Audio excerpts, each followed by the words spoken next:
prezentacija opštine Žabalj, kao i svake godine prisutna je na sajmu turizma u Beogradu, s obzirom da je Beograd jedno od najznačajnijih emitivnih tržišta. Ove godine sa naša 3 programa, dopunjena 3 programa, to je Jeglička lepotica, Stara luka Potijskih velikana i golf Lubenica. Prva 3 dana sajma, svaki dan imamo i prezentacije ovih programa.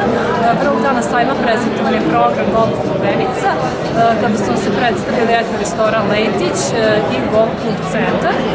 Danas nam se predstavlja program Stara luka Potijskih velikana, koji je vezan za mesto Čulu, tako da je sa nama danas vinarija Botić, restoran Tiha Tisa i gazdinstvo Gradišnić Čulu. Sutra imamo prezentaciju programa Jeglička lepotica koji je vezan za mesto Žabalj i Gospođince, gde ćemo prezentovati park prirode Jeglička, gde će se predstaviti restorani Žablja, Deformat i naša lovačka priča.